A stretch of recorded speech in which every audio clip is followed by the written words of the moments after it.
Hello, Holy Hour listeners. Just wanted to kick off this episode by once again offering up my audio editing skills to you.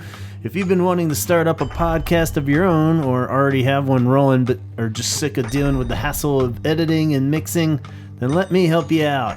All you'd have to do is record the content you want, send me the files, and I'll make it sound lovely for you. I'll cut out all the ums and tighten the awkward gaps, keep all the voices nice and balanced, and even add in a little background music if you'd like, all at a very reasonable rate. I'm open to any type of podcast you want to do. Doesn't have to be music related or anything. So if you're even slightly curious, just drop me an email at gavinconner@gmail.com. And from there, we can sort out all the fun details. But for now, let's get on with some Cure Talk. Thanks.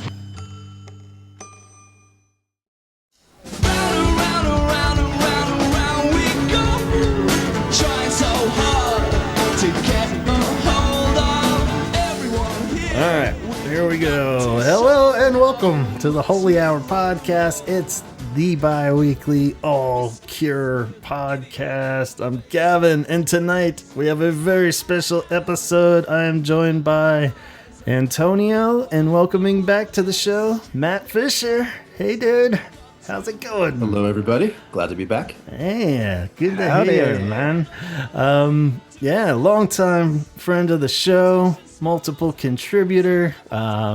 Most recently, you shared your origin tale. We clipped it on a self-recorded clip, which I'm always appreciative of. You always do such a wonderful job of following my vision of little NPR-style self-recordings and snippets. So really appreciate it. And if anyone has been listening to the more recent episodes, you'll recognize Matt's voice from his journey into the Goodwill and finding those Cure tapes that changed his life forever. Do you still have them? Of course I do. You do? Awesome. Now, Gavin, we have been corresponding for several years now. Yeah. I'd say like probably shortly after the show started. Yeah. And I wait until now to give you my origin story. So, No, that's right. Another 10 years, I'll tell you what I thought about Wild News. Yeah, I like that you're just sprinkling it in. Yes. That's how podcasts are meant to be. You got to make us work for it. You know what I'm saying? Exactly. That's what it was. I definitely had a panic moment when you said that. I was like, fuck, we didn't already get, no? It's something I thought I would have done too. Yeah. That's the funny thing. Like, did I? No, maybe Yeah, not. because I think it had been touched on in some early, album ones, maybe like with the self-titled, like when we talked about that or something, or kind of like the passing by, but we never got the full play-by-play. No, now it's like gather around children by the fire. Right. Old man Matt's going to tell you the story of the Goodwill again. And I love just having them all documented in there. So it's very cool and appreciate it. And hard part, like I said, is just finding the time and place to punch one in, So I feel bad that I had to sit on it for so long, but I was like, can't really just drop this in the middle of like a top anniversary episode or something. I gotta wait for another origin tale to pair it up with, and sure enough, it all worked.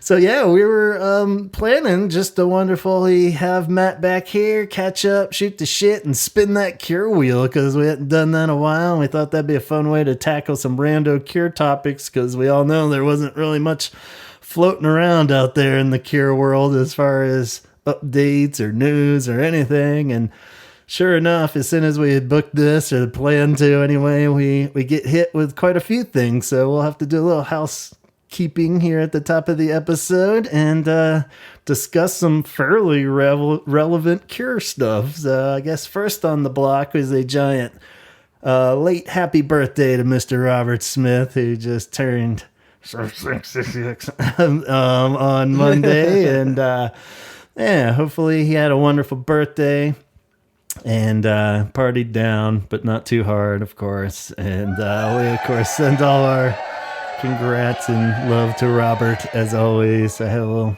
slice of cake with Henson. We hung up the birthday banner there, and he had some after school stuff, so he didn't really celebrate as hardcore as we normally do with a live stream or listen to every album. I tried to listen to every remix, but quickly got distracted and didn't quite make it through. So that's ambitious. So yeah, that was like, I put it on when I was going to go for a run, and I'd made it through like one song on the drive. I was like, good God, this is painful. It's like the 15-minute long version of Let's Go to Bed or something. I was like, all right. So yeah, we had that. And before we get into the big announcement that coincided with Robert Smith's birthday, we did have Record Store Day too, since the last episode. And The Cure released 2 records on Record Store Day. And I unfortunately was going out of town that day, so I had to pass on both. But Antonio was able to score a pretty sweet copy of Head on the Door, right? Head on the Door, picture disc, yep. So. Luckily, I mean, I was a little lucky. Our friends at Rhino Records actually sent me a copy. The good thing is then when I went to Record Store Day at my local spot, they actually still had like 2 copies.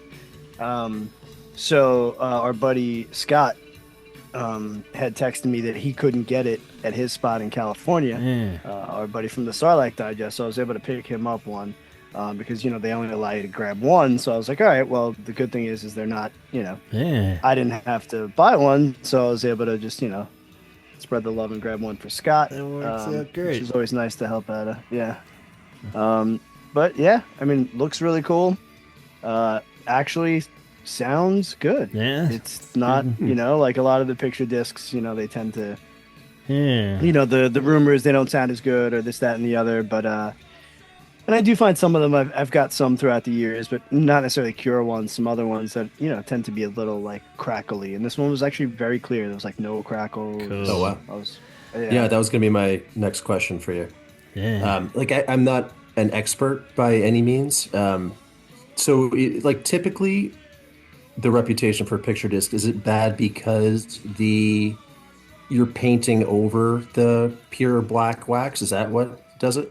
Yeah, I think it has to do with basically the way that all the colors are get put onto it. It's just not as clear of a cut maybe around. But but like most things, I feel like you get better the more that you do them with these pressing plants. Like there are newer ways to like make it better and make it faster and more efficient or better sound quality.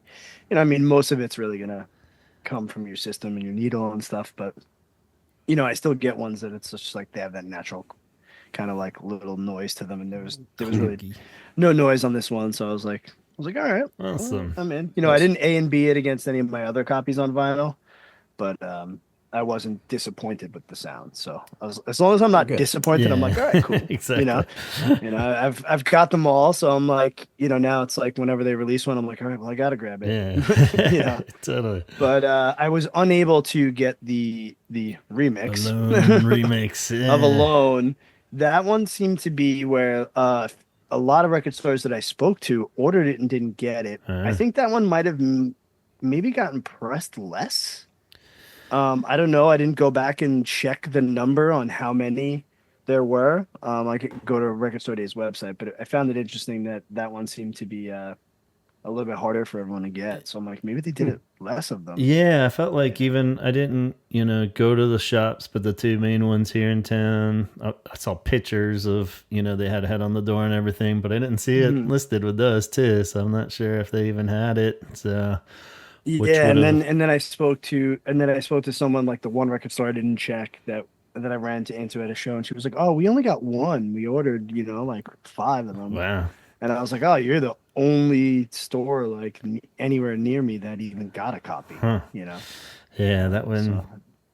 Thought that was a shame if you did the whole morning line and it wasn't there anyway, because that was the more tempting one too, just because I felt like I had that. I was curious of what the hell the remix was going to sound like and all, but as I guess that segues into our next big topic of the announcement, and That was funny because while I was away, Antonio sent me the screenshot of the Instagram picture that we all saw initially Yeah. of the mixing board. And, of course, our imaginations and hearts ran wild for a few minutes there going, oh, what is this? Soundboard? Yeah. Great troll job, Antonio. Yeah.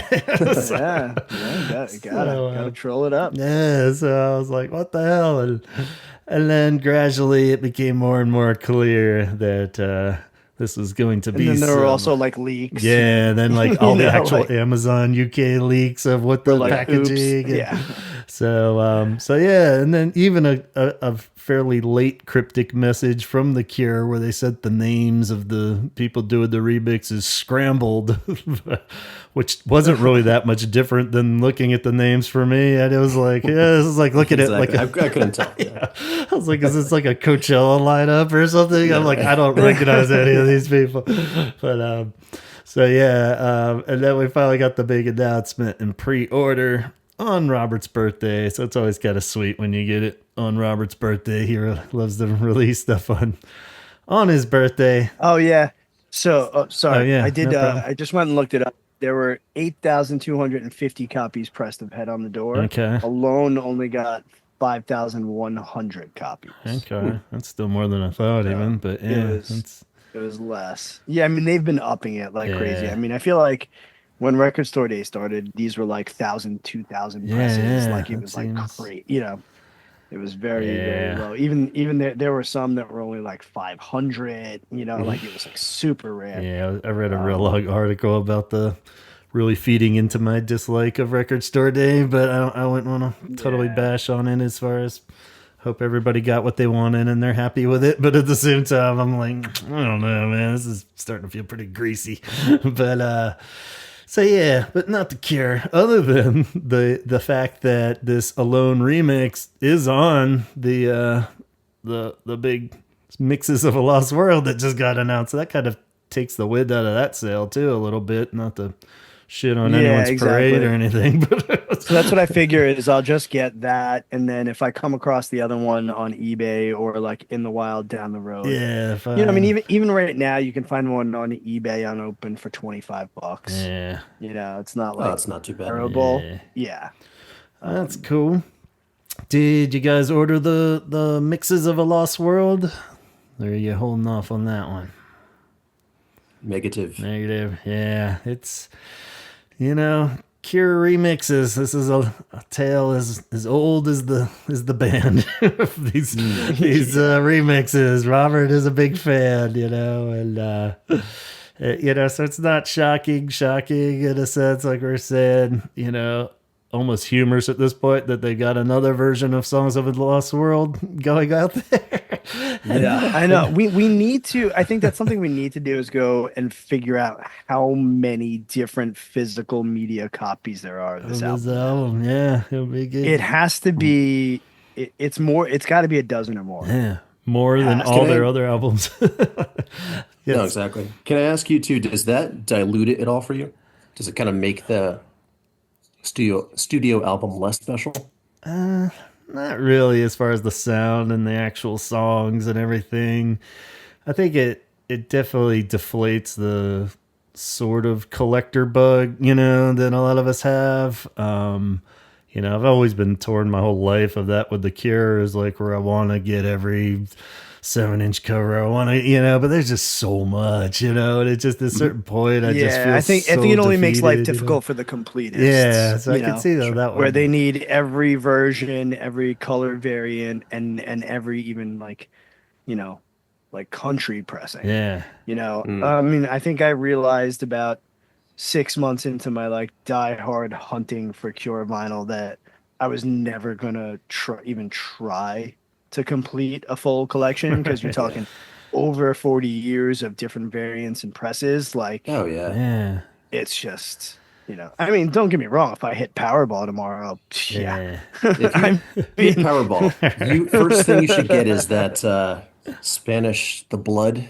Yeah, yeah. Talk about unlimited copies. That and under 1,000. That and an original Wish, because that's another one that's extremely hard, extremely expensive. Yeah, there's a lot of weird ones like that out there, like that first aid kit thing that was like a little promotional thing. Yeah, And yeah. like Even the, even Wild Mood Swings, the first press, because it was only pressed once yeah, and it wasn't a huge amount because I think vinyl was kind of really like hadn't yeah, had its rebirth yet. So it's like I feel like they just did it to do just for it the and didn't sake of really it. think it would be Yeah. much of anything. And Yeah. Yeah, thank God I grabbed that back in the day. I just bought it for for the sake of buying it, so I have it. So that's probably be like what puts Henson through college now. but yeah. yeah, I mean it's great, and I kind of see what you mean by diluting it in the sense of just beating these songs to death because I'm gonna keep I've listened to the Troxy over and over again after that, which is that was cool and different enough, even though I was a little when it's like here we go again. Now I gotta get this on tape and that and all that too, but that's rad and cool just to have to document it. But I could see, like, after listening to 24 tracks of remixes, that these songs might start to. But, that's kind of what Cure fans do, too, is we just massacre these songs over and over. Sure. so part of me's kind of like, it took 16 years for this thing to come out. Why not milk it, So go for it. Yeah. And that's the thing, too, is because you had the built in anticipation for so many years for this thing. Yeah. It almost, in a way, it makes the songs extra special. Yeah. My concern would be looking at the track record of some of the prior remixes, and this is already now a 3 album treatment. I am just Yeah. hoping the quality control is there. Right. And again, I don't know if I speak for most people, but I'll take the original version 99.9 times out of 100, Yeah. Yeah. all the time. But some cool stuff can be done with remixes. Yeah. I think some of the best stuff happens when you strip the song of a lot of its stuff. And the remixes I tend not to like are when they add a lot of things and like really Yeah. Right. Yeah. go kitchen sink on the stuff. And that's whether it's Robert himself doing it or if it's outsourced to another artist, Yeah. That's a good point. So with this, the optimist in me looks at it as well. They have 3 chances to make a remix sound cool for a particular song. So if I don't like war song A or B, maybe I'll like C. Right. Yeah. But yeah, Yeah. I just think that album, Songs for the Lost World, is so good and so special. I kind of wish they waited. Yeah. Yeah, I think the mix is Yeah. perfect on it. I love the mix on that Mhm. record. I love the mastering. I can usually go in and be like, this should have been louder. This should have been this, or I can't really hear that. That gets lost when I'm listening to it in my car, but not in my stereo. And I don't do that with this record. You're right, and it's also I almost wish these would come out on streaming first because like what if the mix that I'm gonna like best is only on the 3 LP fold and I Yeah. buy the double one and now I Yeah. spent 40 instead of 73 Exactly. and I'm like, Yeah. you know, I don't know why they so even it's gave the 2 record option, so they like condense it. So like if you're I buying it, you know, might as and well I'm just get yeah, them but all like at that point. but What not only the that, but like what is the reasoning why that some third mix only gets on the like I just don't yeah, get it. that's a I little could see it odd. being like 1 or and 3, Right. you know. Yeah. Yeah. So it's like Robert probably already made a judgment call of, The I mean, let's call it what it is. That the better probably ones. his favorite. Yeah. Yeah, The yeah, third one is exactly. just, Yeah. Well, these are cool.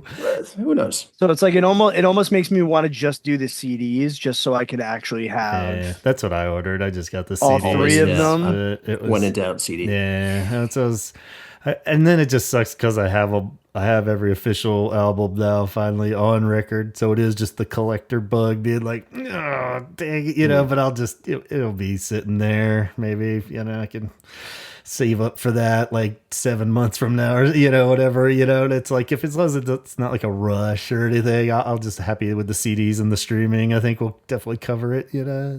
For sure. And I think Now, history has do we actually know if shown. all 3 are coming out on streaming? Like I hope that's so. I'm the other thing too. assuming. It's like Yeah, it's not even being said. So So I'm Yeah. I'm looking like, to see if God it's damn it. previewed on here. Yeah, it would be. Oh, yeah, they are actually on Apple. They're all blacked out for now, but yeah, they're all on there. But it's all 3. Yeah, it's 24 Yeah, let me tracks. look Right? on Spotify here.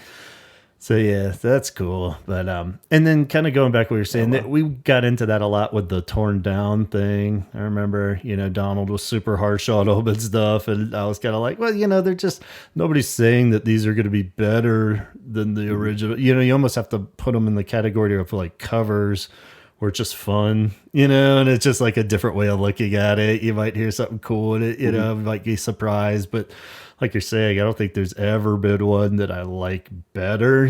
Those ones you cited were definitely close, and I could put like the big mix one of Never Enough on a mix instead of the whatever, because that one's pretty cool, and even sometimes the mixed up Close to Me is kind of cooler than the original one on the right day, or you know what I mean. But 9 out of 10 times it's not even fucking close. And I don't think they're trying to really topple, like improve on the song. And that's a huge weird thing too, like you're saying, stripping them down, is because a lot of it, when you think of remix, I automatically go to these club extended mix things, but it doesn't necessarily mean you're putting a dance beat behind it. It could be like those ones where you are stripping it down, like that ambient mix of This Is a Lie is one I always kind of like, because it's like just the strings in his voice, and that's kind of cool. So if they do some shit on Sounds of a Lost World like that, like you're saying, that could be cool, like just like almost like an acoustic version or something, or something where you pull out and it's just like atmosphere in Robert's voice or something. That could be fucking cool. Totally. But I'm totally not into the vibe of putting a dance beat behind I Could Never Say Goodbye. It's like no one's fucking tearing up the dance floor to your Dead Brother song. Okay, this is just, the whole album's so heavy that it's like the idea of like making it dancey or something. I'm like, I don't know, man. So, but yeah, I like the idea if they just kind of fuck with the mixes, that'd be cool, and just, or change, even just swap out like a really different sound bass guitar for one of them, just to show us all what it would have sounded like if it didn't have Simon's crunch bass going through the whole thing, so we'll see. And there are some recognizable names like Mogwai, Twilight Sad, so I don't see them going full on electronica or anything, but maybe we had Chino on there. He's returning the favor. Chino. And Joy Cut, and of course Orbital, and Paul Oakenfold, and 65 Days of Static, the usual suspects that we always hear about in the Cure world. So, and I guess just to wrap up that point, Matt also actually made a really cool Excel spreadsheet today that I would definitely want to share if you're cool with that, Matt. Please do. Yeah, it would be great to show everybody. You listed out all the songs that had been remixed over the years, and just what a huge chunk of their catalog has had some kind of remix, especially with that Torn Down thing where it was, we lost Chaz, did I? No, I'm here. Oh, there he is. Okay, I just usually don't have that many people on the top. Man? How are you? Welcome, man. Thank you. How's it going? Good.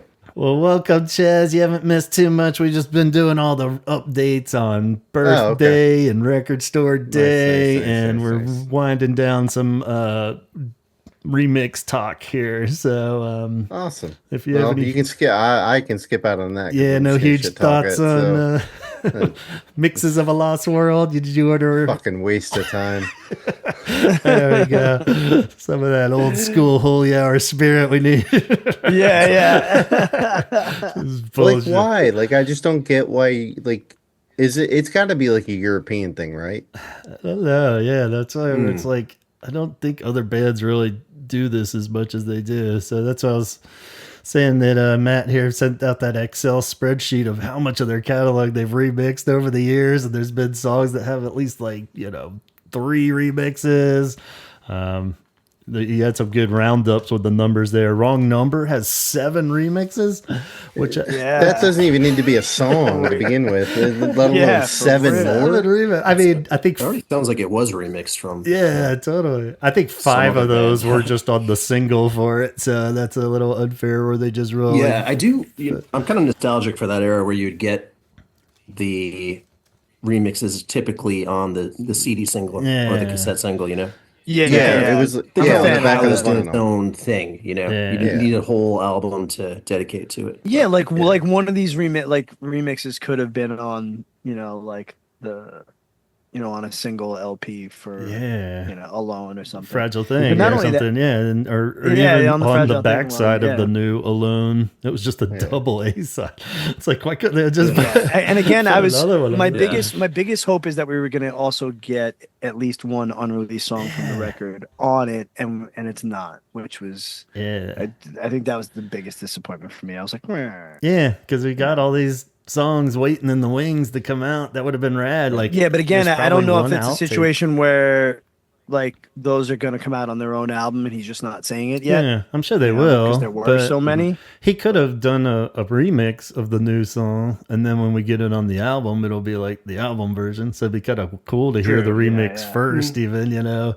or just save one as like a never enough kind of wrong number stand, like the one thing that is on That'd be there. great. That'd be cool. Yeah, I'm sure there's. Should be putting out more singles. Yeah, Just totally. don't have to wait for a full studio album. Can you guys give me like even 3 songs that have been made better by a remix, or at least Oh, I can. semi up there? Maybe can. close to me, maybe? Yeah. It's funny. At home, I don't really listen to him much, but if I'm out like DJing and I'm gonna play Cure, I like to throw people curveballs and play some of the remixes. Just a couple. If I'm playing a 3-hour set, I'll throw 2 remixes in just because it's like, makes people turn their head or I also like the fact that they're going to sing it a certain way and it's not that way and then they look stupid and I'm like, haha, Yeah. you don't realize it's the remix. Fuck you. Do you have some you think are better, Matt? Like aside from I do. Which ones are you standing Well, by? let me before I give you 3 here. What's the jury on the fixed mix of Open? Does that count as a remix? I think so. Yeah, because like we're Yeah? saying, some Yeah, aren't why not? necessarily. It's a different. They're not necessarily dance remixes, but they're different mix. Yeah, or Okay. something. So yeah, a Yeah, lot of I'm them. not. I'm not going to pick that, but I'm Yeah. just curious because I know like that's Yeah, there's a so couple close of to the ones like original, that are but, like barely different or anything too. There's some that are just Yeah. like, what the fuck is you took like one trumpet out or something? exactly right. One hi-hat's a little different, but Yeah. yeah, no, I said the cut here missing mix. I would prefer that any day. I think cut here is a beautiful sentimental song with a good melody that is burdened with that early 2000s Bloodflowers kitchen sink. We're gonna put all the Pro Tools bloops and bleeps on it. Yeah, So it's a little overcooked for me, especially for like the sentiment of the song. yeah, But the missing mix strips it down. You just have Perry's kind of arpeggio on that, yeah, and the vocals stand out a lot more. And then they kind of use the coda of the synth a little bit more at the end. It builds it up, and then just the refrain of "I miss you, I miss you, I miss you, I miss you." yeah. It makes that song less silly to me. Okay. The Strange Attraction, Strange mix, I think is really good. I've never been a huge fan of that song, but I do this like version that again, remix they too. do Yeah. they take for the verse, it is just Robert's vocal and the drum. So they put the backbeat like the exact same, just the verse, and it kind of to me draws attention to how good that song actually can be. Yeah. And again, good melody, so the vocals are just kind of doing its thing. And they omit the chorus. I like that you never once hear a strange attraction spreads her wings. That's not in there. Wow. Yeah, But I have to I don't revisit know, it that one. works. Cool. Yeah, it's really good. Seriously, to me better than the OG. And then the Never Enough Big Mix, I think, is actually better. I think you let that thing I mean, let them that's not shred. hard to do. Yeah. Yeah. I think it's one of those things where you could tell they were having a lot of fun in the studio. Yeah. It basically just sounds like a jam Yeah. that they're adding stuff to, and this is even more. I don't know. They're like going out soloing, and I like the vibe a little bit better. But Right on. Yeah, I think There were a couple Disintegration songs that they remixed that I enjoyed, and I would put them like I know that there was a Fascination Street one that I enjoyed that I put on like mixes and Yeah, glad that you one's mentioned good. the that. one on Mixed yeah. Up. Uh, Mhm. Yeah. It's a good Yeah, one. And I'm trying to remember the other one that I really liked off that. I like But I think that might be the best track. yeah, on Love Mixed Song. Up, Love Song, actually. yeah, I like that Yeah, one too. It's more because they just really showcase each instrument. You know, it's like they break it down to just the bass for like a little bit, and then they break it the guitar part. You know, it's all turns into like a Boys to Men song or something where everybody gets their moment to shine or something. But it's like And then 12. there's also stuff Fascination where like Street that has Fascination the Street is so good. intro synth that they play live. Yeah, that's that cool. is not on the studio version of Disintegration. So I do like that. Yeah, it's a cool Easter egg. But then there's somewhere like A Letter to Elise, and I'm like, no, Remix. just leave it. Just leave they it. put some 808s on there. I'm like, It was the early 90s, I guess. Yeah, you gotta do what you gotta do. Red Wine, I guess, was hitting the chart. Yeah. Awesome. Well, we'll put that spreadsheet in the comments on the Facebook page and on our wherever we can post any little things for people to check out too. So yeah, thanks for making that, Matt. It's cool to just gotta look at it and be like, oh wow, yeah, they made that. That's a remix. So, good little checklist for everybody if they want to. But yeah, a lot of those aren't on streaming too, which is weird. I didn't even realize that Sleep When I'm Dead remix was by Gerard Way. Dude, those are the most egregious of Yeah. When you were saying before about how we have to spend all the money on a triple disc, though that hypnagogic states, if you spent $3, you spent too much on that. And I'm usually very optimistic. Yeah, I love Gavin, you know this. I love 413. I'm like the biggest defender of it. The amount of disregard that they took for those songs. Yeah. Really shameful that they charged money for that. Really bad. The Sleep When I'm Dead, fucking the worst like Pro Tools generic techno pre-programmed beat you've ever heard. Perfect Boy sucks. They fucking 2008 they put a DJ scratch sound in it. And that's such a good vocal melody, great song. That got me so mad. Yeah, I remember being super disappointed in that. You know what I would love? I would love to hear like give some of these songs to be remixed, but go back and give them to like early 90s like hip hop artists. And I'm like, then we're talking like guys that were actually making beats on like real old school like drum machines and fucking running them through Casio keyboards and like, you know what I mean, like just creating these like. But yeah, sometimes it just I'm like what happened here? I feel like it's alternate universe, and I'm like, and it's a shitty band. That's the problem. I'm like, I don't want to feel that way. Yeah. I'm like, because look at this. It's very flavor of the week 2008. 30 Seconds to Mars, AFI, Fallout Boy. If he had, I'm not My saying Chemical Romance. Yeah, exactly. It's like I'm not saying he didn't care, but if you like these songs and you're passionate about it, and you took the time to write it. I don't know. Yeah, but I do understand. The only thing I could say is I do understand using those guys to do these remixes to try to grab some of their fan base that's not into you. You know what I mean? Because you're feeling like you're aged out. Maybe you're feeling, like, the same reason why they decided to do the self-titled like a Korn record. You know what I mean? It was like, well, we have to appeal to what's going on now. No, you know what? You don't. You don't have to sing with Blink-182. You don't have to have Gerard Way remixing your songs. You're fucking Robert Smith. You're The Cure. You're arguably in one of the 5 biggest bands in the entire world. They just proven like over the past couple of years that they could have just been themselves this whole time, and they would have done a lot better. If they would have just stuck to their guns instead of worrying about younger fans, they would have just come along eventually. I think there's always because you know what, my kids are 14 and 18, and they don't listen to the remixes. They love the albums. Right. And if they were, I would punish them. Like if I walked in my room and my son was like, "I'm listening to the remixes," I'm like, "Get the fuck out of my house!" Yeah. Or like Elvis now that he's like a musician. If he was like, "Hey, Dad, I'm completely remixing a Cure song, I'd be like, don't. Yeah. I'm taking another stab at wrong number. Yeah. 7 remixes wasn't enough. One of these is going to fix it.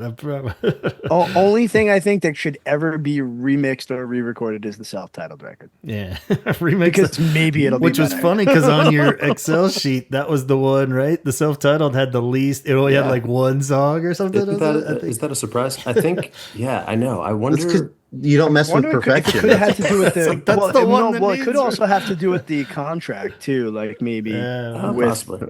Ross Robinson was like, "Don't fuck with my shit." Yeah, exactly. Yeah, it's just the way it goes, I guess.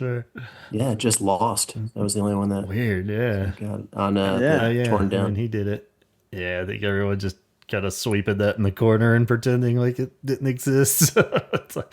Yeah, pretty much. All right, well, let's put a plug in the remix talk, unless it comes up on a random wheel spin. Yeah, and focus. Watch that be like the first thing that comes up. That's remix. So we figured we'd give the wheel a turn here and stir up some topics and see what that has to offer us. And of course, fun recap. We've changed it up a little bit since the last time, morphed some of the topics and added a few and took a few off. So I thought maybe a good way to just read through them all, because we won't get through every wheel. We might not even get through many if our discussions go long and passionate here. But I thought it'd be fun to read the topics there so you can root for whichever ones you think perfect. So just to go real fast through the topics and see what is on the wheel for tonight. Cure Wheel, we got the topic of fix one thing on wild mood swings. Just one thing. You have the power, whether it be sequencing or swapping out songs or snare sound, whatever it may be. One thing you can fix on wild mood swings. Next one, we got Robert produces an album for another band. What band would you like him to produce their next album? Dun, dun, dun. Going back to Robert's mixmaster skills. Another topic would be your most prized Cure possession. On top of that, we got Dream Robert Smith collaboration artist. You know, Robert loves to do a collab every once in a while. Who would you, whether it makes sense or not, whether it's for your own personal satisfaction or somebody you think he would pair up well with on a one-off collaboration song. Then we got, this was the old favorite, Dream Show Location, never gets old. So I think Antonio and I have done that one before. So you could pick a different spot this time. So, so where in the world would you love to see The Cure? This is a new one, variation from Matt himself. We got, you can delete one song from The Cure's catalog and replace it with a B-side, but it has to be from that era. Cure is on The Muppet Show. This is one from Kate when I talked to Kate. The Muppet Show is back, and Robert Smith is the guest. And as they do on the classic Muppet Show, they would perform songs. So pick 3 songs that you, in your most wildest imagination, would love to have seen Robert perform with the Muppets on The Muppet Show. I'm gonna rig it so that one shows up just no matter what. So, what movie should have had The Cure in it? So an already past movie that came out but was just missing something, like a Cure song on the soundtrack. You get to ask Robert Smith one question. What is it? You can add one song to the live set list permanently. It will be played in every Cure show from here on out. You get to choose it. Maybe it is one that they play a lot and you just want to secure it. Maybe it's one they've never played live. Dun dun. Here's another oldie. What Cure song could inspire a movie? So we got horror movies, rom-coms, sci-fis. Just based on the title of the Cure song, what would be a cool like horror movie? You could take that title of the song, let your imagination run wild, write a whole movie based on that. Disintegration versus pornography. Discuss. That'll be like the whole rest of the episode. So that's an entire episode for sure. Wait, are we doing all of these? Or no, we're just gonna spin it. We're just this is gonna be get comfortable, boys. Which album had the best B-sides? Dream opening act. We finally get the maybe give Twilight Sad a rest for the next tour, and we're gonna bring in which band, whether it's just your favorite band or somebody you think would set the mood perfectly before a Cure show, or both.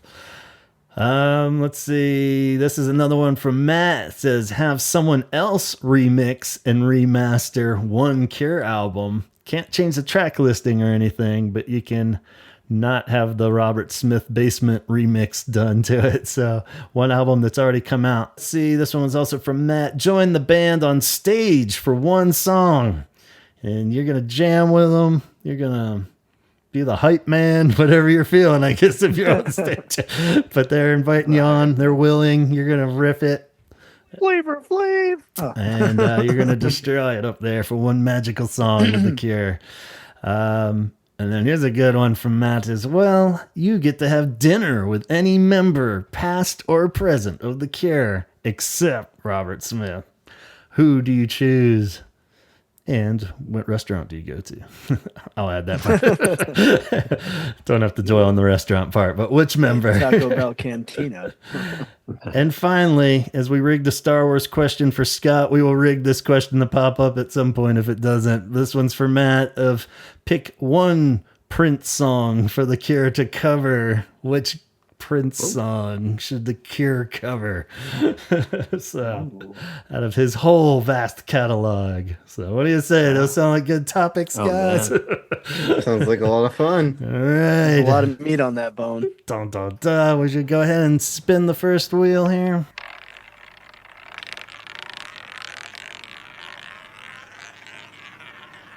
Oh, we're almost at the top, but here we go. Dinner with one past or present Cure member besides Robert. Ooh, are we taking out the dinner, guys? Whew. And we'll just go around the circle, and you can dwell on it as long as you want or keep it as short as you want. Let's see. Guest first, Matt. You have anybody in mind? Sure. You'd like to wine and dine? It's 69. I know. I was waiting for that. Let's see how the dinner goes. Yeah. There's a few nightcaps. I'm going to say Pearl Thompson, because I think his journey was very fascinating because he was there for the peak, clearly. Yeah. Mm-hmm. Left when things started to commercially get a little, maybe commercially and creatively get a little bad, but came back and then was gone again. So I'm curious to find out, like, if he was satisfied with his work. He doesn't do a lot of interviews, so I'd just like to pick his brain on kind of how he feels he's remembered within the group. Does he know he's beloved by so many people? Like, people still to this day, they love his version of Edge of the Deep Green Sea a lot live. And then just because I know he's an artist, I'm sure there's a lot we could discuss there. He seems like he's just into all genres of music also. Just seems like a real interesting, creative cat. And then for dinner, I'd be going to Chili's, get the baby back ribs, unlimited breadstick. No, that's all I've got. I can see Pearl really fitting in when there. You're there, you're Sizzler. It's going to be on him, obviously. Awesome. Yeah, that's a good choice. A lot of potentially just interesting or like, interesting conversation going on there. So, it's hard to tell where Pearl sits at this point with Cure. Because there was a few little weird comments around the Rock Hall era that definitely swirled around with. So, good choice. What about you, Chaz? Where are you going and with who? I mean, I think I'd have to go with Simon, even though I know you guys really want to probably pick that, but you guys can pick it also, just because I wanted to get him drunk enough to find out what betrayal was. Yeah, you want to get to the bottom of that. Yeah, I don't want to ask about bass or anything like that. We can and I just want to shit talk with him, like betrayal. I want to hear what that was. That would be the whole dinner right there. It would just be like telling that story, whatever the fuck that. Can I pitch a crackpot theory? Yeah, go ahead. On that, you don't have to keep this in, but I'm just curious. So that happened like right after Robert did the Gorillaz thing live.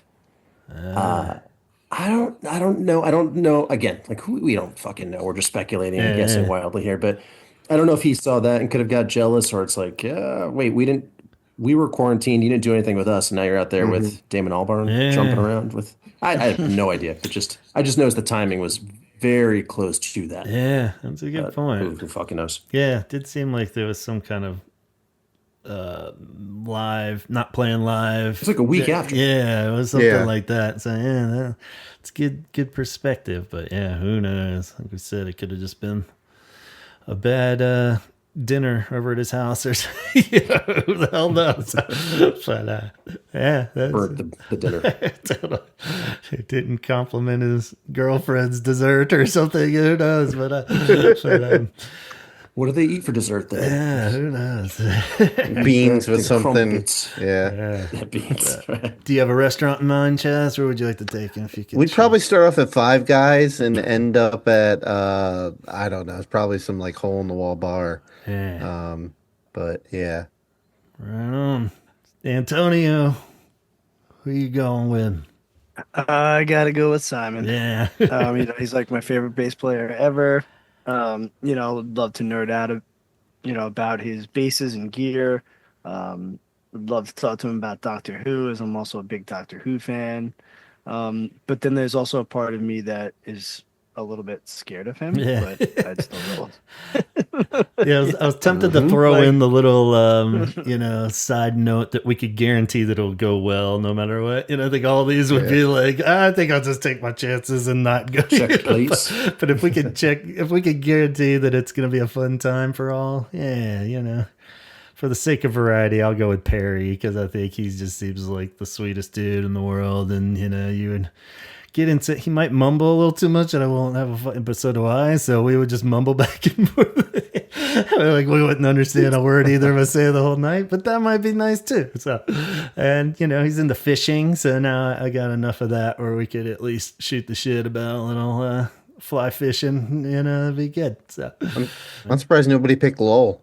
Man, old school law. He will probably be asking us soon. Yeah.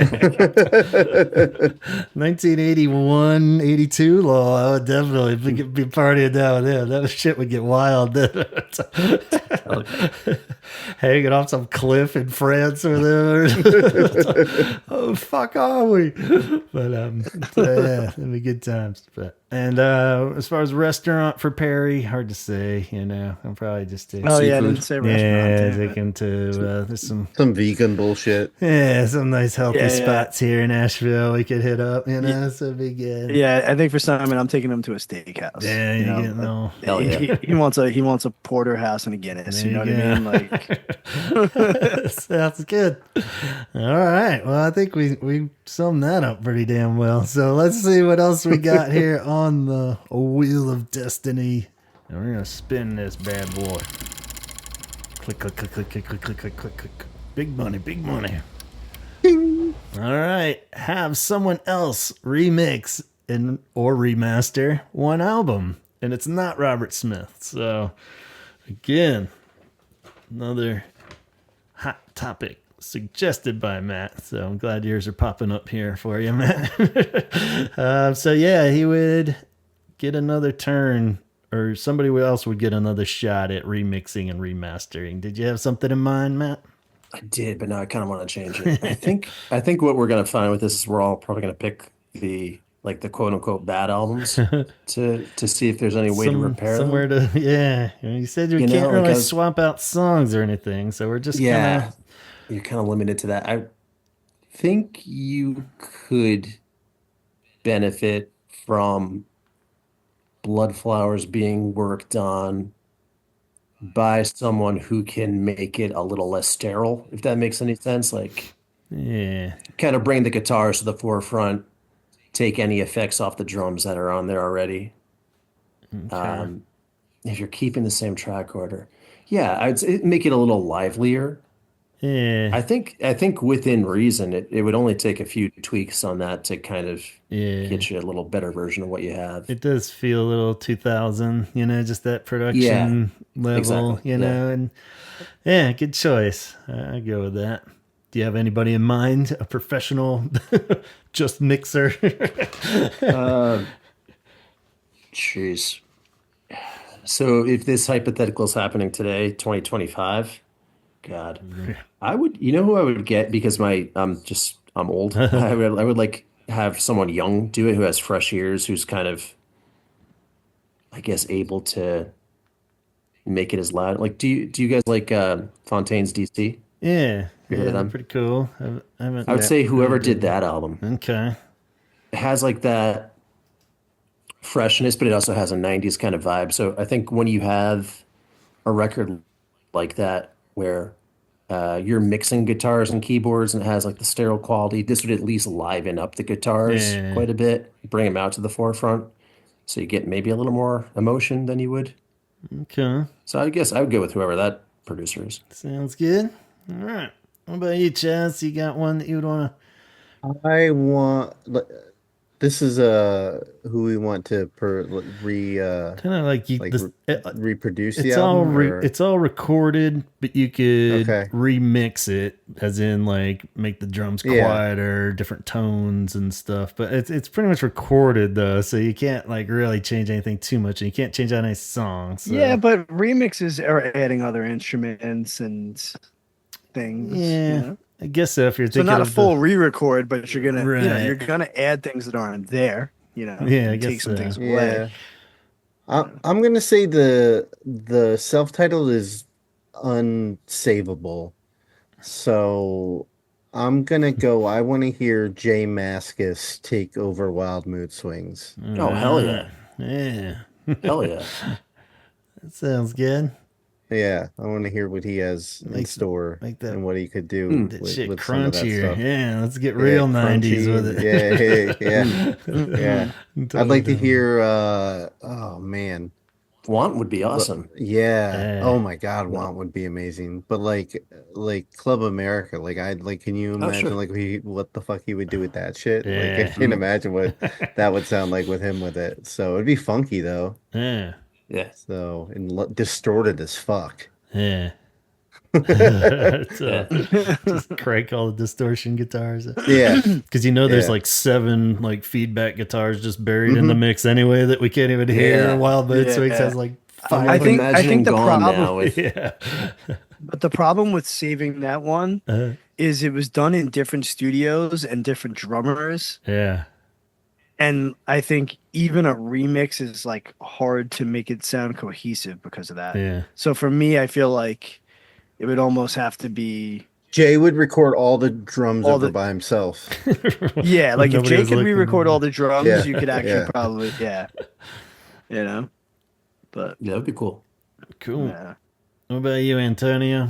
So agreed. If we can't redo the vocals, there's no saving self-titled. Yeah. So if it's just a remix with the producer, maybe adding some other things, some overdubs, some this, that, and the other thing, I'm also going to go with Wild Mood Swings, but I'm going to go with Butch Walker producing it. Because the way that he can like turn up, like blow up a pop song, whether it's a punk artist, whether it's a singer-songwriter, whether it's Pink, Yeah. he like that guy has a way of getting sounds and making songs sound like they belong in an arena. Yeah. Like there's just like and I think he would just like make it sound cohesive and big, and the songs that need to be poppy will be poppy, but he'll pull the cheese out of it. You know what I mean? Yeah. Like I think that would be, I mean, I was torn between Wild Mood Swings or with Butch Walker or 413 with Butch Walker, because I think he might be able to kind of give that new legs. But I think just judging by his like amazing pop sensibility, he would crush Wild Mood Swings. Yeah. I like it. So that'd be mine. Very cool. Yeah. Man, I have to kind of go with Wild Mood Swings too, because it was just mostly like the drum tones and stuff, even though I feel like you could tweak some of the mics. It was just the wrong kind of 90s, like I was saying. I think, it's just they sound a little too like you're hitting tin cans and stuff at times, It's just like, I love the playing, is fine, and I'm cool with most of the songs on it, but it's just Mm-hmm. some of those tones are just like you could dirty it up a little. it gets a little like that, and there's also just sometimes it feels a little bit disconnected. Yeah. Like when those songs are all shuffling into like maybe mixes, or I'm listening to all of the Cure on shuffle, it's less noticeable. But when you Yeah. listen to it all the way through, sometimes it feels it doesn't feel cohesive. Yeah. But I like the songs, and all of them I'll play Yeah. on will be on different mixes I might make, you know. So I know. I wish they that's where it hung on could, to Dave Allen just one more. Yeah, record. that's what I was. Just give him one I more. know, right? That was gonna be my and safe. had the drummer You and me first, both. and like lock down your drummer and then do the Yeah, record. exactly. Yeah, exactly. You know. You're right. You're right. That Like, yeah. And that was gonna be my safe producer choice. Would have been like more as an experiment, just to see like, well, it's only 4 years since Wish. Dave Allen still got his shit, you know. Like, let's get him back in there. Let's make this fucker cohesive, because technically, if you can make Kiss Me cohesive, then he could do it. You know, he could. Yeah. Those songs are all over the fucking place too, but for some reason they have this magical Cure feel that it all, you know, Why Can't I Be You and One More Time sound totally fine next to each other, and then why not put the 13th next to Want, you know? So let's see if he can work his magic one more time, you know? So all right, well, let's see what else we got on that big old wheel over here. big wheel, keep on turning. Oh, yeah. This is a long one. Let's see. What movie should have had the Cure on the soundtrack and featured in a scene, maybe? Or, you know, we'll just keep it however much you want to elaborate. This is one of Antonio's, I believe, that he suggested back. What movie, a past movie, should have had the Cure in there and on the soundtrack? And I guess you have to think of the era a bit, because we have to keep it in reality, in the sense of if the song hadn't been written yet, it couldn't be on, like, you know. True, but you can go back because, you know, movies now have Elvis Presley songs in them. Okay, So it's see, like, go backwards are we in breaking time. that, or are we saying you could have Three Amigos with Mint Carr in it? Is that what we're saying? Or... No. I'm saying you can have a movie that came out yesterday. Okay. Have you you know, then, like, three imaginary boys on it, but totally. you can't go the other way. Yeah. Okay. I was like, whoa, this is some multiverse shit going on here. All right. I'm gonna give it a stab here in the dark. All right. Okay. So, Wes Anderson. Okay. Big music fan, obviously. He I feel like the soundtracks are always good, and he is like pigeonholed to a specific era. He'll recycle a lot of like John Lennon, Beach Boys stuff, which I'm cool with. Rushmore with Cure soundtracking it. So I'm thinking like scenes in school, in between days.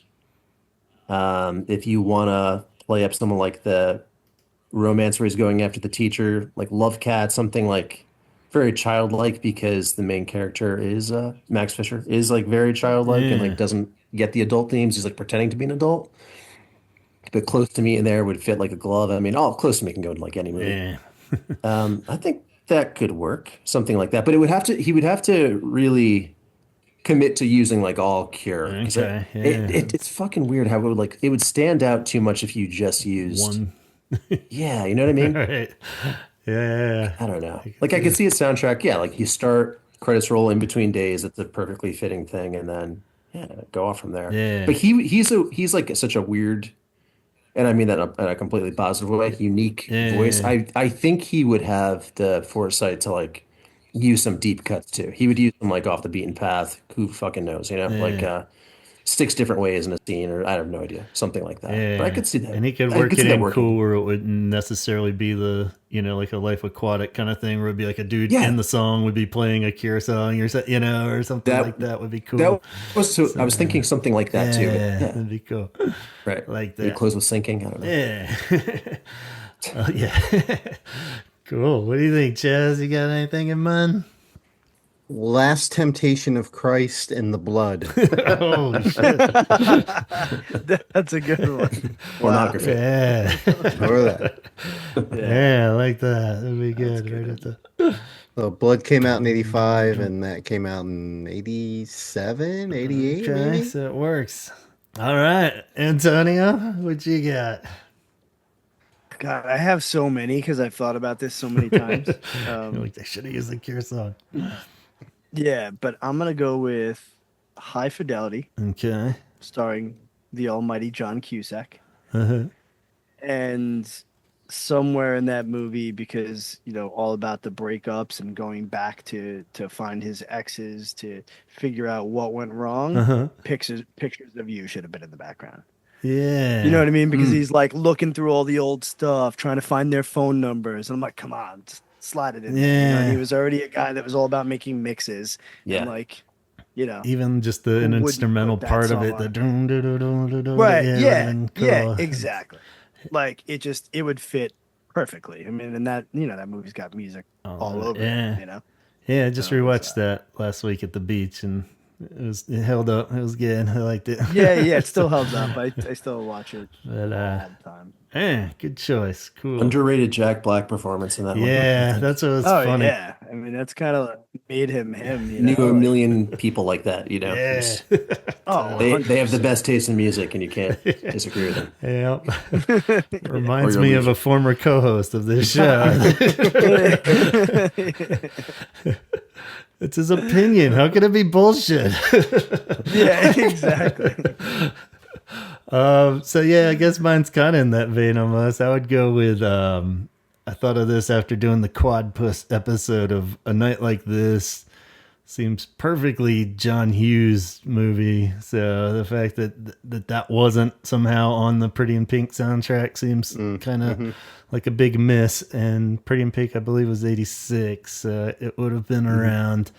I feel like he mentioned at some point he did get asked or something. Not that song specifically, but I think the whole John Hughes was putting all those bands in there. And for Ferris Bueller, I know he was.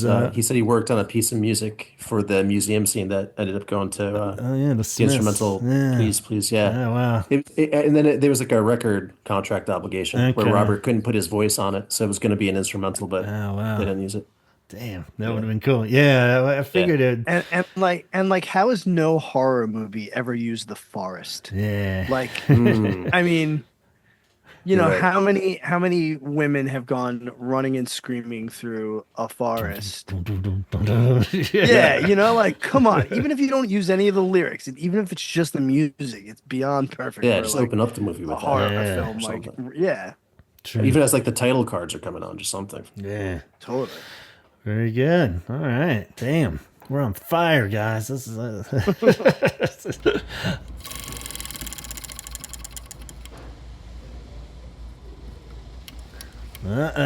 another Matt one here. I swear it's not even rigged yet. You can veto mine. Nah, this is great. We're gonna join the band on stage for one song. Everybody's dream, right? Is the come on up. Why don't you jam with us? Chaz. We're all standing there. Pick me. Nope. Chaz, come on up here. So yeah. I'm good. So that'll be interesting to see how you approach this situation, Chaz. But we'll give you a minute to plot it out in your head. What song would you like to jam, Matt? And do you have an instrument? Yeah, I'll go quick just because it's one I love and I've played it a million times, so I know I won't fuck it up. Yeah. Is Push. Okay. I think that'd just be a lot of fun to be up there doing that. Hell yeah. On guitar? Yeah. Awesome. Yeah, that's either one, the rhythm or lead. Nice. Yeah, that'd be cool. And a good rowdy fun one too. So that'd be cool. What about you, Chaz? What are you gonna do?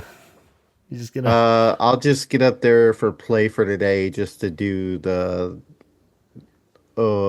part with everyone. Just singing with them. Yeah, like a hype man kind of thing. I'll be the hype guy. I'll be the boss tone of the group. The running man. Yeah, I'm gonna be the boss tone. Yeah, be the guy. It's like, come on, get up. I like it. Yeah. Cool.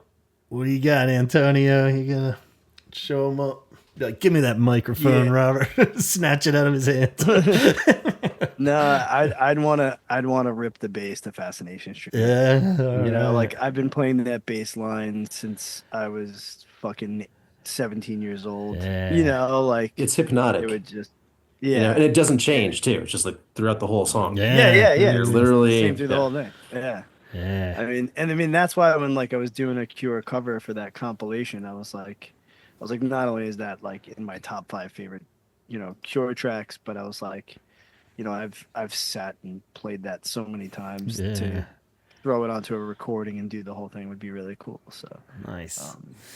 Yeah. Yeah, I think that's the huge consideration if you try to keep it semi-realistic of when am I not going to just freaking throw up on the stage and forget how to touch a guitar. Even my hands are so sweaty, I can't hold anything. My voice is cracking. This is going to be a nightmare. So that's why I would go with keyboards. I was gonna be real safe and just go Deep Green Sea. Yeah, that'd be great because then you get like tons of time up there too. You can sit there and just watch everything up close, and so that's a great choice. Oh, Chaz, you could do the chimes. Yeah. Oh yeah. I could just do it. Yeah, the symbol there. A couple songs on that. But I'd do In Between Days, I think would be fun. A good rowdy keyboard one. I could look around and enjoy myself and still land that ship, I think, with the keyboard riff. I was going to be extra safe and do Kyoto song, but I think I'll go with In Between Days. Keep a good crowd pleaser one. It'd be fun to see everybody bopping around. And, I think Roger would be cool with that. He would just... he wouldn't scowl at me or anything if I was standing there. He'd let me take over his keyboard for a song, I'm sure. He would probably just tweet at you later, but that's okay. Yeah. Yeah, exactly. But, he can play with me. We'll do it like Wendy and Lisa. We'll be like standing next to each other. He'll play the left hand, I'll play the right hand. It'll be great. So.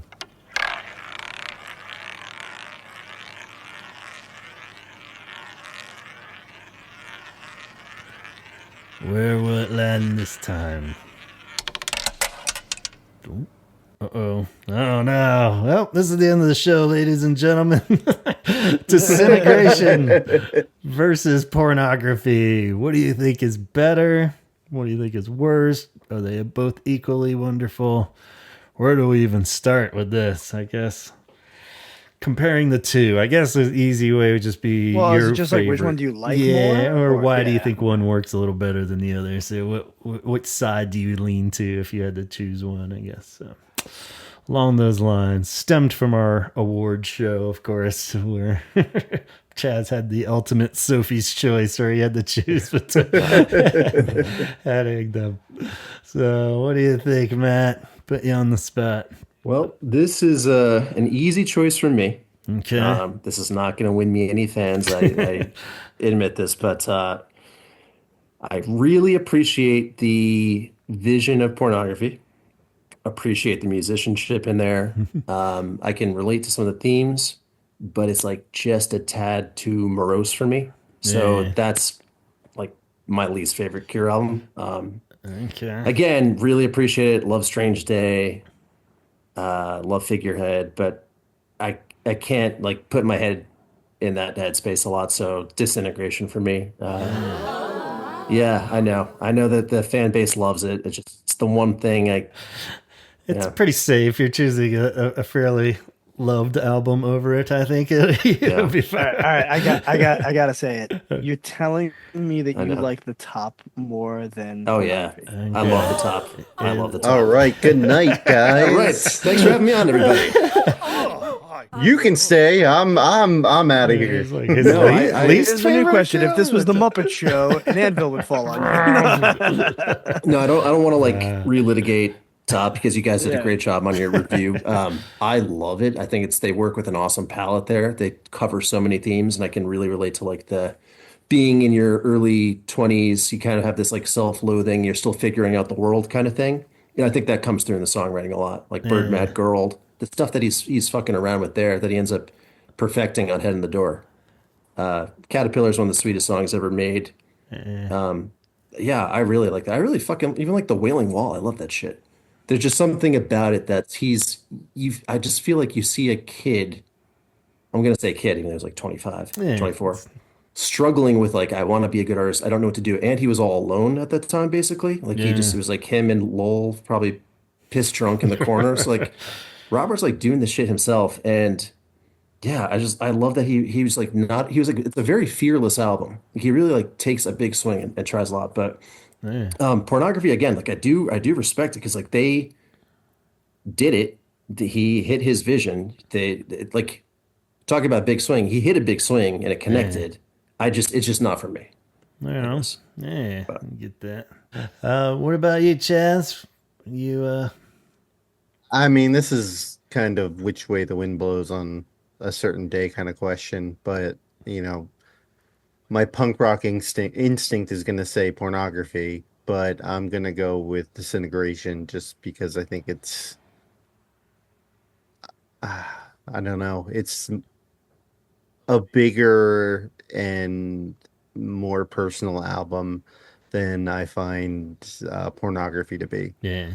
There's a more complex emotional look at everything and sound and songwriting especially. So, but yeah, I'm gonna have to go Disintegration. So if I had to pick one or two, one of them I was gonna listen to the rest of my life. Yeah. If I couldn't listen to the other one, it would be Disintegration. Right on.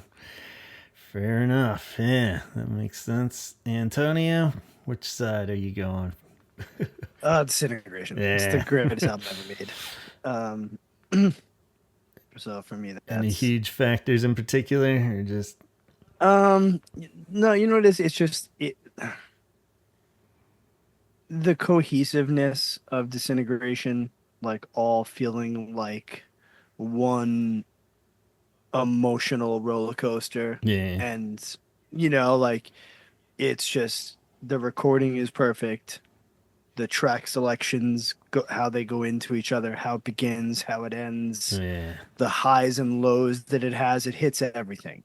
You know, pornography hits more of one of my moods or one of my feels. yeah, And pornography does feel cohesive, but in a different way where it's very much the same. yeah, Where Disintegration has its, highs, its lows, its pops, its sads, yeah, but they make sense together, you know.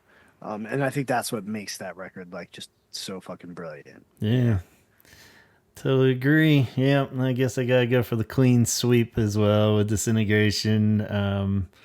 Yeah, and it's funny because I used to be like pornography's actually grown on me a lot more probably as I gotten Same. older Yeah, and it's grown on me as I got older. because I was Yeah. for a long time too, like Matt was saying, where it's just if you're not in that mood, it's not one you just throw on for fun, Even Disintegration's that way to a bit where it's not the funnest album, but it still has those pop singles and you can kind of like you're saying, ride that emotional roller coaster with it. But pornography, you're just fucking you're in that mood or you're not, So I think and it's a little more I always say, I mean, you can't get to Disintegration without pornography, but at the same time, it's obviously the Disintegration's the more mature pornography. It takes faith, and it takes the pop songs even and condenses them all into a very emotional album, but it has hooks and shit. Even though pornography has those, they don't have like radio singles and shit that, I mean, it's just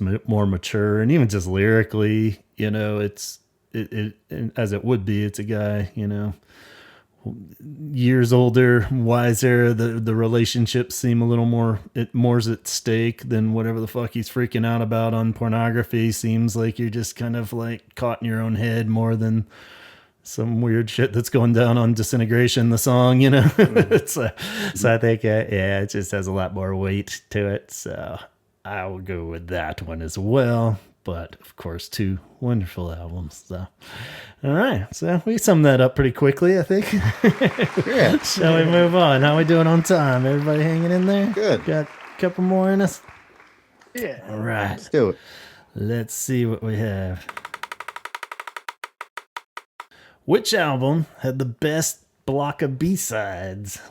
Whew, what do you think? Any immediate ones jump out to you, Matt? So for me, it would be between Wish and Kiss Me. And I think, gun to my head, I would probably take the Wish B-sides. Okay. Yeah, we got Twilight Garden, Halo, Scared as You, Foolish Arrangement, Big Hand. Big Hand. Too. Yeah. Play. What is it? Yeah, play. Yeah. The one on high. Yeah. Yeah. Even just that. It's like, yeah, that EP right there is better than like 90% of bands' best album. So that's pretty rad. Yeah, I'm surprised where people didn't. I was thinking of that with the quad puss thing too, of like how. That's almost like if you're gonna really milk an album, like something you could put out, like just collect all the B-sides and put them out later, like when the album's like totally fizzling out. You could have put them all together as like an EP and put that on vinyl or something. I mean, that's a cool way to. That's something. I'm like, oh yeah, It's cool. too. I think I'd have to like go back and double check or triple check, but they also didn't they prep doing the Unstuck like not a single mix. Was it a single Yeah, mix? they It was on Join the did. Dots. Like they never released. So you Yeah, could have theoretically done that. Yeah, you would have gotten like seven or like eight a whole. songs. Why not? Yeah, Just make an EP. yeah, that would have been If wild. they're ready to go, Especially I don't know, because throw they like the higher mix or something. I don't know. right. Yeah, and Just you if have you that had to like pad it whole out for length, but lost wishes and shit too oh there. yeah, That yeah, I mean, right. you could throw Yeah, all those. that's a good It's point. like, so yeah, I think I have a playlist version floating around where I made it into like a double album, like they had talked about. Like if you really Yeah, expanded Wish, you could make it a yeah. double You album get by like putting those little 20-ish instrumental songs. ones in there and shit. Right. Yeah, so it's pretty cool. Yeah, great choice, and this B-sides are solid. What do you think, Chaz? Which block you going for? Oh man, I feel like kind of have to say Wish, but I'm gonna go with Disintegration. Cool. Yeah. Too Late is Hell yeah. in Yeah. my top 10 favorite Awesome Cure song. songs ever. So like I can't really take that out of like that's top of but I Yeah. mean Exploding Boy is too, but I don't think it has the backing on that album that the Yeah, that other one gets two have. close, So but yeah. yeah. So Awesome. but also you have Kiss Me, Yeah. and that's another one too where it's amazing they have like three other albums that they could just make Right. perfect albums out of It's wild. I know. B-sides. Yeah, that's definitely the kind of the whole secret argument of the golden era is like you don't even have just the albums when you look at all the even the extra shit from that run of like Head on the Door through Wish. It's just like even the scraps were fucking amazing, Oh yeah. So cool. What do you think, Antonio? Which block you going for? The block. I gotta go with the Wish block. Yeah, cool. Yeah. I mean, Yeah, Halo is one of my like Yeah. nearest and dearest tracks. Again, no bad answer because Join the Dots might be my favorite box set collection of any 4 CDs that's ever been put together. right. Like Yeah, it's so, like It, that thing it alone is is crazy just how that's it's worth probably its weight my in gold. most go to when I can't figure out which Cure album, but I want to listen to the Cure, and I'm just like, it's just like always just throw Yeah, Join the totally. Dots on, and it usually Well, Yeah, I mean, there have satisfies been it. days where I've been doing like work in the house and I'll throw like all the CDs in my 6 CD Sony changer in my stereo and just let it play throughout the In your house. trunk? Hours In as the I'm doing trunk. shit. While you're driving around. Yeah. Yeah. No, in my house. I want to get Yeah, one my of those truck. from I'd love to have a disc changer in my car again. That'd be great. Oh, I know, man. I Those were know. the days. They were the ones that, they had the ones where you could load like a bunch and it was like in your trunk. Yeah, Yeah. like Yep. And it Yep. wired up to the front. 100 discs in it or something. Yep. Yeah, Every time you it's hit a like- bump, it's like it's like a Yeah. jukebox, and they Yeah, all go click, click, flying click, out the side. Awesome. Well, cool. It's so funny though. I just gotta say, 'cause it was like my buddy recently just bought like another like used truck because he's like used it for the winter because his other car is like a really rare like 1992 like left-hand drive Japanese Honda Civic that he's like rebuilt. Uh, So he's like, yo, it's got a CD player in it. And he goes, yo, they're all bent out of shape about using your phone while you're driving. He's like, I forgot how fucking dangerous it was to go through a booklet of CDs yeah. while you were driving. You're holding the booklet on your lap or it's on the other side, and you're flipping it, and then you're pulling it out, and then you got to slide it in the thing, so you're not looking, you're looking at the stereo. And I was like, Oh yeah, dude, that was like so dangerous. More dangerous. Yeah, it's You ever try to clean one of those fuckers at Cleaning like 9 o'clock at night while you're driving? You got the lights and you got to spit on it and everything. Rub it in on your pants, like and rub it on your shirt. Yeah. You're like, oh wait, is that a scratch? Damn it! You know. Or I'm trying to read the fucking liner notes while I'm at a stoplight while on the highway. Like, I wonder who produced this. What was Lowell playing on the phone? Yeah. Oh shit! Or like if like you had the one with the visor that held like 10, then you pulled it out, and you realize it's the wrong one, and then you got to try to slide it back in to get the other one because like most of them were black anyway, so all you saw was the corner of it. So you're like, nope, that's not it. Nope. You have like all CDRs, same color. Yeah. I just had a whole spindle in my car of just all my CDRs. Flipping through those while you're driving. You're like on a date and the girl's like, hey, what's this one? Like, fuck. That's the Britney Spears mix. Yeah. I don't know, some friends that's my jock jams. That's my sister's. Well, everyone touched around it, but I would go with the Kiss Me B-sides. I think actually there's so many good ones. Wrong answer, I don't think. That one. Yeah, there is no wrong. That one's like a double album anyway, if I compiled all the Kiss Me. Especially if you include like To the Sky and shit. Kiss Me Alone is like a triple album. But it just angers me that they could have put all these B-sides on an album and taken off a bunch of the songs off the album. Yeah. And it would have been like an epic.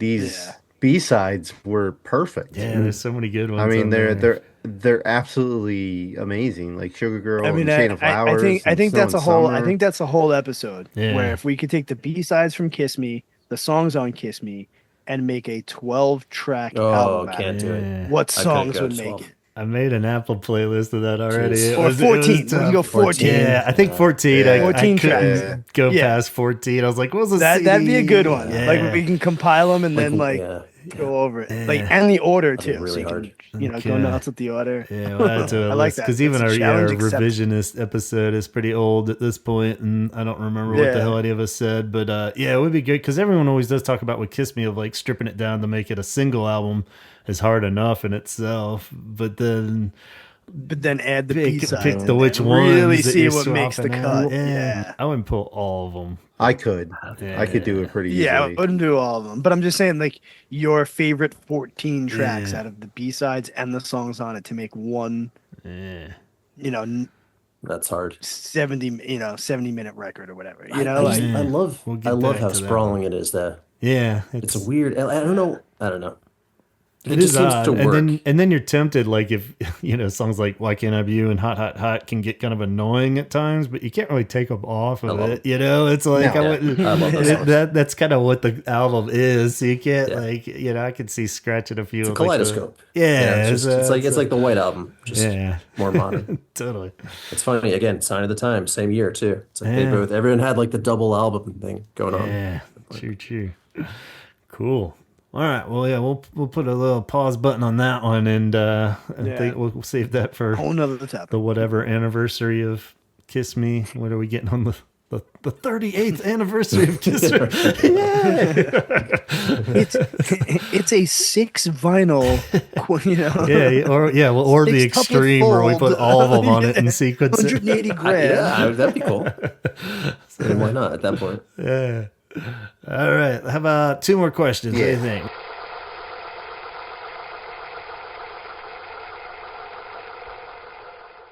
All right, the Muppets. We got the Muppets. The Robert Smith is on the Muppet Show. We'll say it's a weird time warp kind of thing, just to keep it more classy. It's not like a remake of the Muppet Show or something. So we got full on Jim Henson era Muppet Show, even though it doesn't make sense time-wise. And Robert Smith is the musical guest. It's going to be charming as hell. We're going to have little clips of Robert and Gonzo just talking, and he's going to be being kind of goofy, like a little cringy, because they always are a little bit. But then it's just adorable. And of course, they have the musical segues, and the Cure get to do 3 songs where he's kind of sinking in and singing, and the Muppets are all there partying with him. What 3 songs would you choose to see a weird Muppet rendition of? All right. Let me just ask, because my memory is a little fuzzy on this. Yeah, I should have asked if you even like the Muppets or. No, I love the Muppets. Okay, God. He's like, what the fuck have I gotten into? No, I remember, like going to my grandma's house and sitting on this weird ass like brown carpet and looking up at the TV and seeing that stuff. But do they do skits, right? And then they'll do the song. Yeah, it was like an old variety show kind of thing, and then they would have them all come out. Yeah, and do like okay. So. All right. Actually, why don't you guys go first, and I'll hop in at Gotta workshop something here. Yeah, no problem. Let the imagination run wild there. All right, so 3 songs I'm supposed to pick for the Muppets. Yeah, so he's gonna play them with them, like Robert's singing it with Miss Piggy or something, and there's all kinds of creatures. And I'm gonna go with Caterpillar. Okay. I'm gonna go with Lullaby. Yeah, big. And I'm gonna go with, man. Yeah, Caterpillar would be like super trippy, and then Lullaby, you could just recreate the video basically, but you got like the. Yeah. Part of me wants to stay close to me because I think it would be really cute, but I also want to go with Why Can't I Be You? Yeah. Just because I think it would be fun as fuck. Yeah, that would be like madness. That's good. You get Animal out there just like going fucking nuts. Yeah. Yeah. Well, Animal would be the best on any part of this. Yeah. Those are my 3. Awesome. Great choices. Yeah. Why Can't I Be You? Because then they're like Muppets in costumes of other things. Yeah. Everybody's just fucking going crazy. That'd be amazing. All right. This is the shit I daydream about all day. So if I ever zone out, and that's probably what I'm thinking about is something like this. I thought this was going to be tougher, but mine came through pretty quick. Yeah, what you got? Love Cats. Okay. Boys Don't Cry. Mm. And Close to Me. Nice. Yeah. Those are all great. I love Cats would be amazing. Yeah, that was on like my I'm just list, like but... and then like even when Boys Don't Cry, I'm just like picturing Animal like Boys Don't Cry, I'm like yes. And you just have like a bunch of like sobbing Muppets all around. Yeah. Beaker. Well, guys, we are in the day and age. We are in the day and age of AI. Yeah. We need to like just be like, why the hell can't they recreate make that? AI like, hey, make the Muppets and the Cure doing Love Cats together and see what video. Did you see that Facebook page? Somebody was doing some AI Muppets of like 80s bands, and I was kind of just waiting. They were going through all of them before they got to the Cure, but there finally was a Robert Smith one. So if you haven't seen it, I'll send it to you. Yeah, it's pretty great. I mean, it looks a little too AI still, but it's pretty spot on. I was like, oh man, that's fucking great. Yeah, great choices. You want to go first, Matt, or should I? Yeah, sure. Yeah. All right, so I'm picturing, like I got this in my head now. Okay. You have the 2 guys up in the balcony, right? Like yelling. Yeah. I think Robert comes in and they just think he's a Muppet because of his hair or something like that. It's like that. He'll just center the episode around that. All right, so I have In Between Days with Kermit playing the banjo over that, and just doing the acoustic guitar part. Then you could have like a scene. They have that chef guy and Gonzo maybe doing hot, hot, hot as like the kitchen's burning down. Yeah. And then for Miss Piggy, you could do the Perfect Girl. That's so good. He's like she like forces him to sing it or something. Ooh, yeah, that would be great. I love a good romantic Muppets one. Is always good when it's so sweet like the Kermit and Debbie Harry was one of my favorites when they sing together. That's I gotta check that out. So good. Oh man, yeah, well done. Those are great choices. I would also choose Hot, Hot, Hot, but I would take the more totally psychedelic, funky route and have it with Dr. Teeth doing it like, oh, the first time was all lightning strike. Yeah, they're all totally fucking getting it, and then you could like reenact every like lightning strike and everything. The Muppets are going up in the air, and then I have to get a little dark and weird. It would be great to do Shake Dog Shake with Rolf and him just being like shake, shake, shake, shake, shake. It's like piano's all shaking all over the place. Man, that is so good. And I had Love Cats on my list, so I would think about swapping that out then, just for variety's sake, with let's do Piggy in the Mirror with Miss Piggy. Oh yeah. I didn't even think about that. That would get nice and weird real quick. So yeah. They should really just bring the whole show back just so they could have The Cure on there permanently. Yeah. But awesome. Thank you for humoring me, guys. That was fun. That was fun. No, now like I can't get it out of my head, and I want to see it badly. Yeah, this is really every song could work. All right, well, let's do our final spin of the night. What could it possibly land on?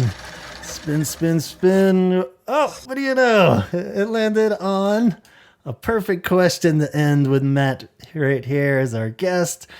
He is a big fan of Prince, if you guys didn't catch on to that from previous contributions. And this question proposes the idea of a Cure cover, and they're doing a Prince song. Which song do you think the Cure... their covers are hit and miss, so we're not necessarily sure it's going to work, but which one should they try? And what do you think, Matt? You got one in particular? All right. I would say I will have the Cure cover Prince's most Cure song. Most Disintegration song, actually. I'll take that back. Anastasia off Love Sexy. So okay.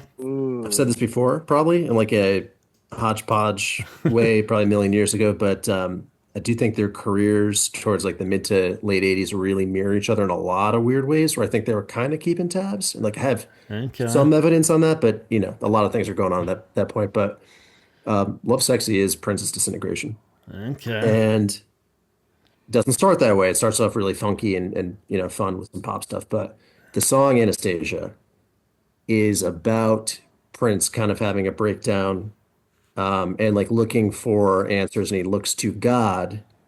However, there's like the double entendre of Anastasia being anesthesia. So is he using religion as kind of like, a crutch, basically? And then at the end, there's this crazy refrain, like a little gospel comes in, but it's given like a really dark, powerful thing. It's always reminded me of Disintegration for some reason. Interesting. So I think they could definitely do a good job on, seriously. It's like it's in Robert's vocal register. Like he's not raising his voice crazy or anything like that. You would need backing vocals at the end to do it justice, but Simon would have a fucking ton of fun on the bass line on that thing. Awesome. Got the sense it would gel very well, and I think they would be comfortable doing a song of that, I don't know, kind of like magnitude where it means something and they could kind of feel it. But a pop song would be fun too. There's so fucking many songs. God damn. Cool. Love Sexy, my old CD, I don't have it anymore for some reason. It disappeared. Was it the one track CD? One track? Yeah. Let's go. So they fixed that later where they broke them up. That's the thing. They must have changed that at some point. That was like the most wonderful dick move. I wish they kept that for streaming so kids would be like, what the fuck? Yeah. Why is this song 7 minutes? Because I remember it was like, because that was like the whole point of CDs at that first round. You're like, sweet, you can just jump around. We got it. We're like, what the fuck? I can't even like skip the alphabet street or anything. And it's like not even him who starts off the record too. It's like this poet. Oh man, Ingrid Nicholson or something. Yeah, lovely. Hell yeah. Cool. Any come to mind, Chaz, that you would? I would like to hear Robert and the guys try "I Would Die for You." Yeah. I think they would do a really good job, or an interesting job anyway with it, but who knows. But yeah, that's what I think I would like to see them try. That would be cool. It's weird that most people just I don't know. Have you heard many people cover Prince at all? I mean, as far as they're like, well, not well. I mean, that's the thing. It's such a weird. Yeah. Well, I mean, I'll preface it by saying this: Prince is my favorite guitar player of all time, and I think he does not get enough credit for how incredible he is at guitar. Yeah. I posted this a couple, maybe like a month ago. That impromptu solo that he did with "As My Guitar Gently Weeps" is probably the single greatest guitar lead moment live that I think I've ever seen. Oh yeah, in my life. I mean, you're looking at like some of the greatest musicians of all time, staring at him, going like, "Holy fucking shit!" Like it's just incredible. Don't you love how he's looking to Tom Petty as kind of like a can I go? Can I go? He's like they're doing like these little things. Okay, yeah. Which I think is also amazing because it's like he was respecting. You know, I mean, Tom Petty's one of the greatest American songwriters there ever was, and it was just like when he rips and he lets go, it's like he's on another planet, and it's like it gives me chills every time I watch it. Hell yeah. But I would love to hear The Cure do When Doves Cry. Ooh, it's a fun one. Yeah. Like that would be nice. But it's funny because I was thinking I Would Die For You, but and then I was torn, and then when you said that I was like, all right, cool, definitely Doves Cry. Yeah, I kept going back and forth like The Cure with pop versus a good passionate song or something.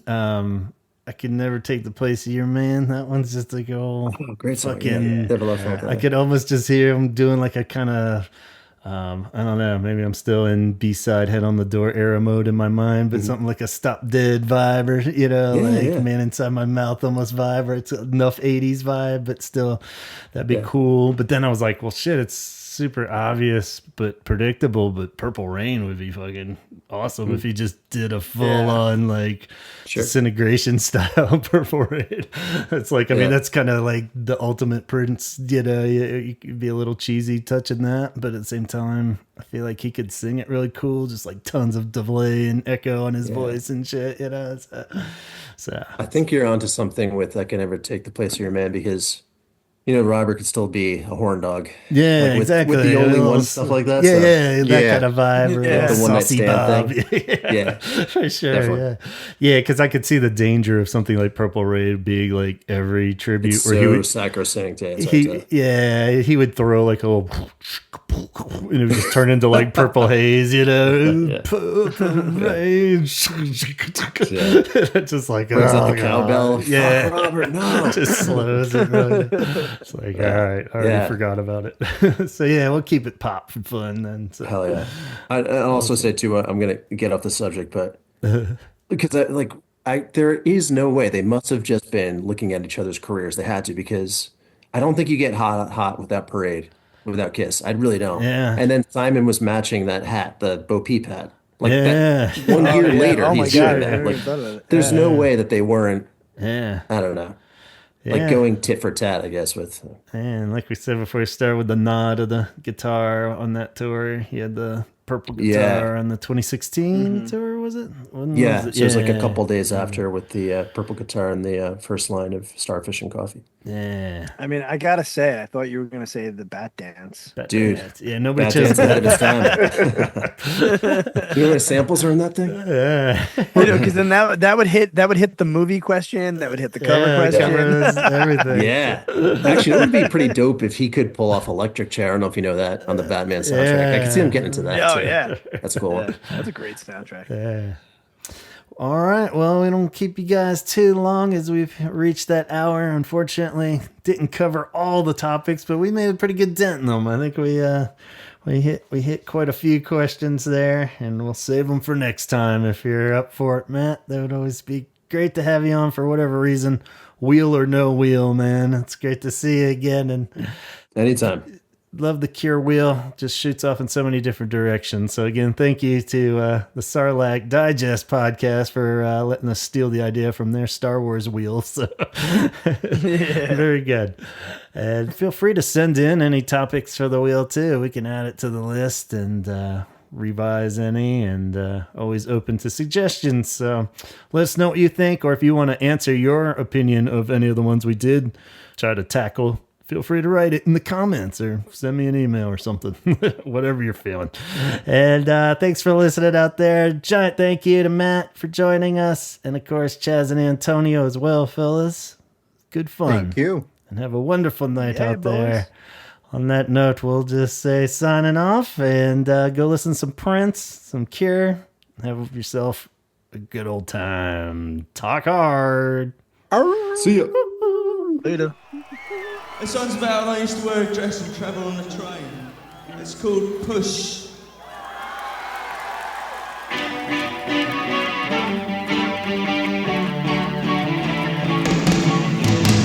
All right, thank you so much, Matt, Antonio, Chaz, for joining me this evening. Always a pleasure. And thanks to you guys out there for listening.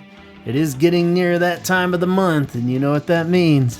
A new Holy Half Hour may be appearing over on the Patreon. So if you need a little bit more Cure talk in your life, go check out patreon.com/The Holy Hour Podcast. And if it seems right for you, feel free to sign on up. Your support would be greatly appreciated.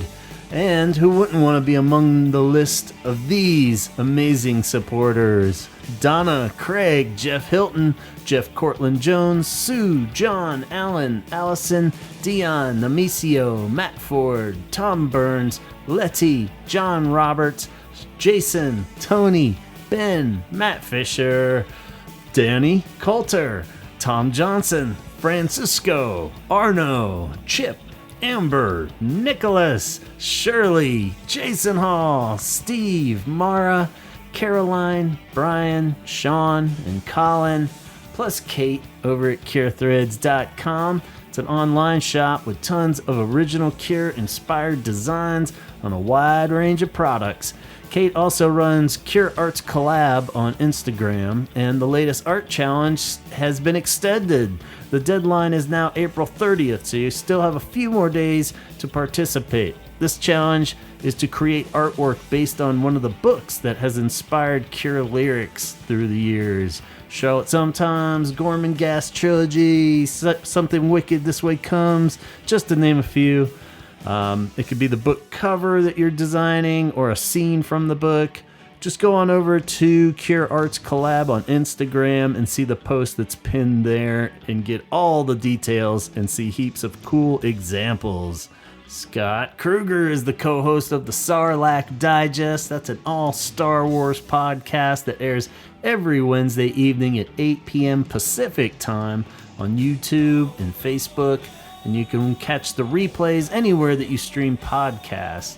They are super pumped to be diving into Andor Season 2. The first 3 episodes are out now, and it's amazing.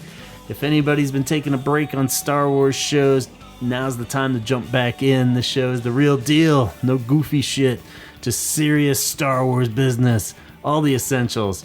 And these guys are more than qualified over at Sarlacc Digest to comb through it all and share any cool details you may or may not have missed. So have fun analyzing each episode with the Sarlacc Digest on Wednesdays. YouTube. David runs The Obsessive Geek on Etsy. It's an online shop full of tons of cool products, including 3D printed creations, recreations of Cure album covers. He's got Boys Don't Cry, keychains, designs inspired by Labyrinth and Neverending Story, all the cool shit that we grew up with. And they're all super affordable too, so go on over to Obsessive Geek on Etsy and check it out.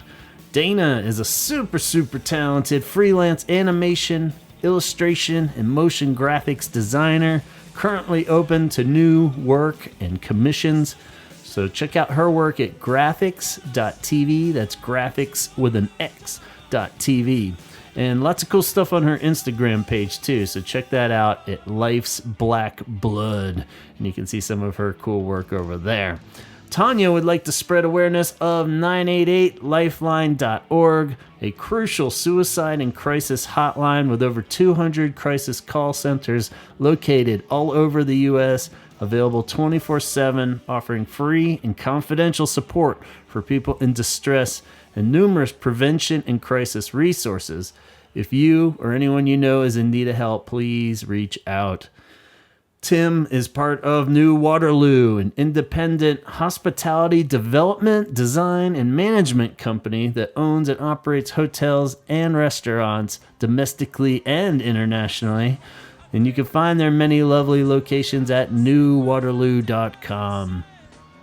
Lisa recommends you visit Dickens in Calgary, Canada for a great live music show or drag show, trivia nights, all kinds of cool themes going on nightly over there. Looks like there's a May the 4th Star Wars cabaret happening, so Check out that and the full listing at dickensyyc.com. Or hit up the goth scene down in Little Rock, Arkansas, where Jessica recommends checking out clubnevermore.com to see the wide range of events that they love to put on, and any upcoming shows will be scheduled there. Check out clubnevermore.com. And of course, Chaz's other podcast, the X Communication Station. It is where he and Chrissy take on the evangelical church, and new episodes drop every Wednesday. I'll be the guest for the next few ones coming up. I got to discuss the Christian rock band Petra, which I'm very far from an expert on, but it was always fun to poke fun and talk anything with Chaz, and officially get to meet Chrissy, who happens to also be a Cure fan. So we really want to have her on the show soon, do her origin tale and whatever wacky Cure-related topics we can come up with. So, on your way out, swing by the new official Holy Hour merch store via TeePublic. The link is in the descriptions everywhere. Be sure to subscribe on YouTube. Follow our Instagram and Facebook pages if you will. Leave a review at Apple. And always welcome to email me at gavinconner@gmail.com. That's it. We'll be back in 2 weeks. More action-packed Cure ramblings. So join us then and talk hard. I may as well be tired, I feel, before I lay me down to dream.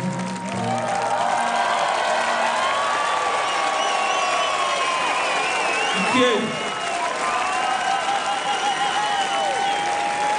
2 more to go. This is called The Scream.